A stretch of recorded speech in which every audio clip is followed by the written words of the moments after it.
Good evening, YouTube. Origin Blast here with a comprehensive setup guide on AMD's Eyefinity technology. Those of you who do not know what Eyefinity technology is, or lack a monthly subscription in Computer Geek magazine, rest assured, pending demonstration and tutorial. Please note, disregard my Burger King headset. I'm just trying to look advanced. Today, we're going to be discussing the Radeon 57 GPU, which is of the Radeon 5000 series graphics card that currently supports this technology. If you're still perplexed, we're talking about a multi-monitor setup. Practicality and usability to this goes far beyond current standards. The reason for this video is that I find that there is a general lack of definitive data pool that via YouTube or the internet or anywhere on AMD sites that kind of has a definitive source, go-to source for setting this up. There's a lot of different abstract chords and different correlations of adapters that you'll need to set up and sync up, and there isn't a go-to source. We kind of think of this as an Eyefinity 101, so to speak. I'd also like to get the chance to talk about technology and quantum computing and supercomputing and even gaming. I feel that right now people erroneously think that what's being advertised is the best. You know what I mean? Like people think that iMacs or MacBook Pros or MacBook desktops or even Windows desktops or normal desktops are the best that computers have to offer, the best that's in the market, while NASA has computers that measure the distance from here to Saturn in 8 nanoseconds. They process trillions and trillions and trillions of bits of arithmetic in fractions of seconds, postulate all kinds of different algorithms, weather patterns. I'm just saying these supercomputers, I mean, you can easily attain one if you build the right system. And it's absolutely incredible. Even in gaming. PS3, people think that PS3 and Xbox 360 is the pinnacle of gaming, pinnacle of graphics. These are games, this is the way it is, and it couldn't be further from the truth. And they try to tell me every day, they actually come up to me and they're like, yeah, my Xbox 360 is modded. I play on the Xbox Live with my friends from Carolina, and my Halo character is level 8, and it's just the best graphics ever. And my PS3, it consists of a Sony chip and an advanced neural net processor, and the polygons are all over the... No. We're in 2010, like I said, we're in the age of supercomputers. I mean, for instance, we're going to talk about gaming. It's a completely different market in gaming. PC gamers know about it, but this company, AMD, creates a GPU called the Radeon 5970.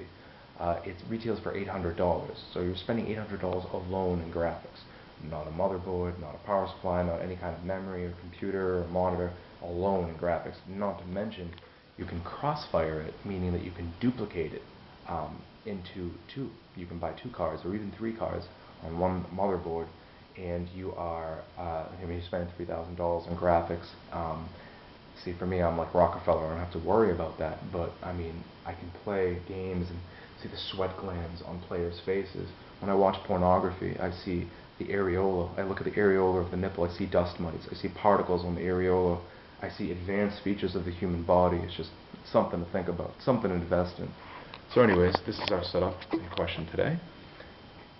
This is our multi-monitor setup. It is simply 3 25-inch monitors, creating a group, and making a 75-inch display. So in a traditional monitor where I just have my screen right here, I have my icons, I have my taskbar, I have my start menu, I have my main front-facing monitor, I have my gadgets, and I have my clock.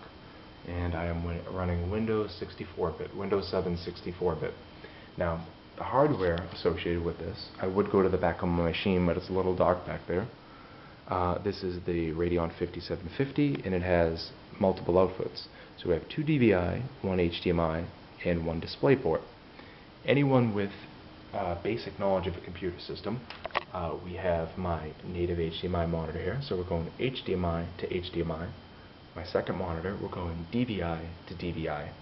So the complexities associated with this are rather trivial. Anyone would be able to set that up. It's very easy. It's HDMI to HDMI, DVI to DVI. Now, what throws everyone off is that you have to go, the third monitor has to utilize DisplayPort, but that doesn't mean it has to be a native DisplayPort monitor. Like I said, there are numerous types of adapters and cords that are available on Newegg. Some retail for $115, some retail for $200. But what we're going to talk about is an active DisplayPort adapter that Sapphire Technologies puts out that is $15.99. It's not certified, but there is ATI logos all over it, ATI technology logos all over it. It has excellent feedback, some of it posted by me, because I've been utilizing it. And $15, I just want to get people to know about it. So I'll post a link in the description box if you need that.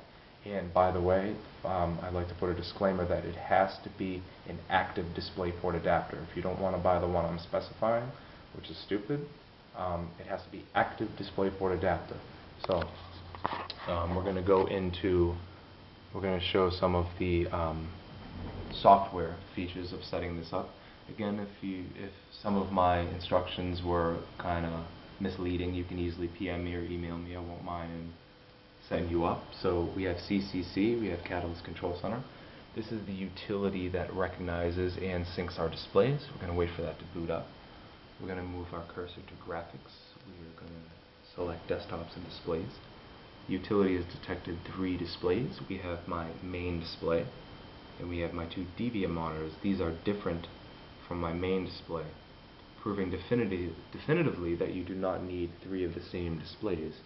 This is a main hands-free, and these are 2 INCs. Although hands-free makes all of them, they're still different monitors nonetheless.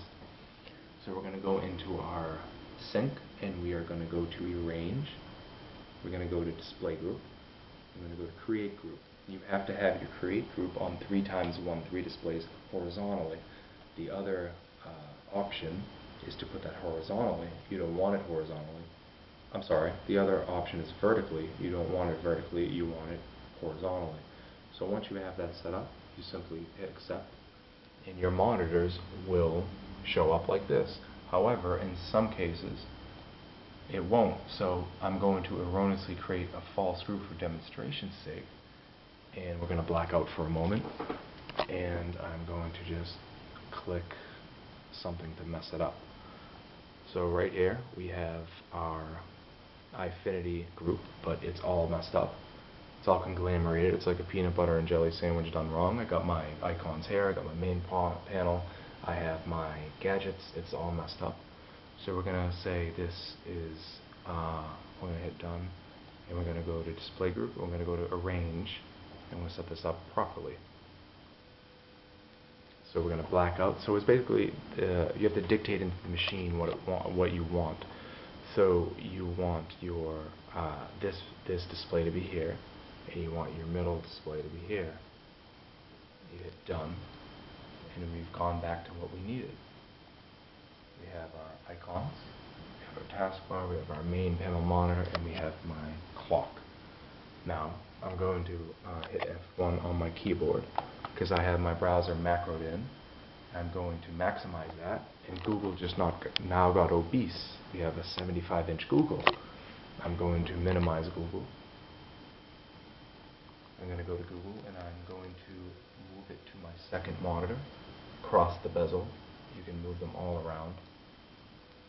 Now, for bezels, you want bezels to, you want them to be small. You want them to sync up nicely. You want them to be synchronized, all the right resolution and everything. However, my middle monitor, it has a thick protruding bezel, but it doesn't bother me because this is a gorgeous monitor. Handsfree puts it out. They're not even a main brand, and their products are unbelievable. So this is thick, and it's okay. It doesn't bother me, so I use it. I'm going to hit F4 on my keyboard because my photo album is macroed into the keyboard. I'm going to hit my Japan album.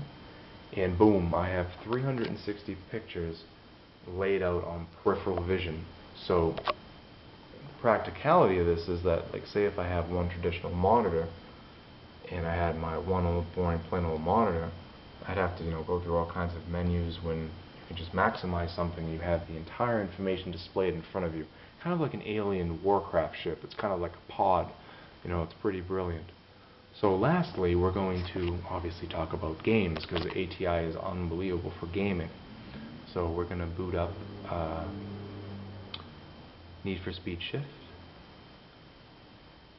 And I hate disclaimers, but I just want to take a chance to say that this isn't a gaming computer by any stretch of the imagination. Processor's pretty weak. I'm actually building a better one as we speak, so this is just for demonstration's sake.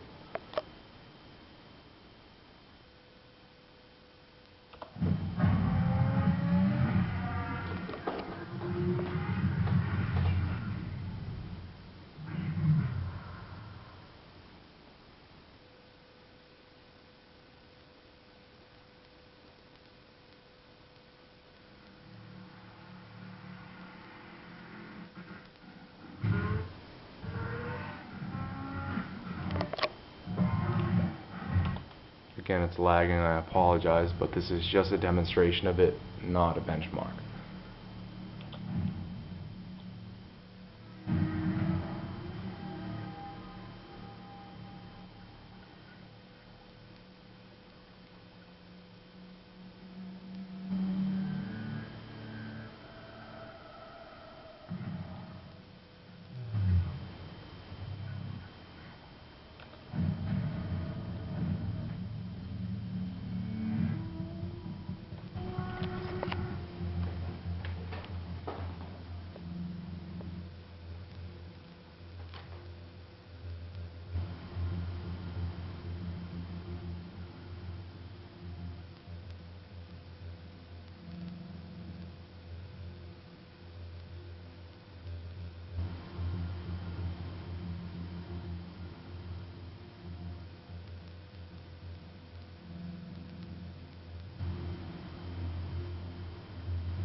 So I mean, yeah, you have full peripherals, 70 inches. It's absolutely brilliant. I'm not going to go too much into this, but so that's our application. So basically, in conclusion, I like to conclude two important things. One, that obviously you need that active DisplayPort adapter to make this work. It has to be active. And secondly, when you maximize your system into 3 screens, and if you're a gamer, as you've seen here, I mean, you need a very powerful system to run this. I mean, you're running at twice the resolution, twice the polygons, twice the information, sorry, 3 times the polygons, 3 times the information, 3 times the stress on your processor. See, I thought originally that, oh, I need like a, sub-power system because of the monitors I'm just basically treating as one monitor, but it's just more information for your system. So make sure you have a cool system when you decide to hook this up. So thanks for checking out my video blog. Peace.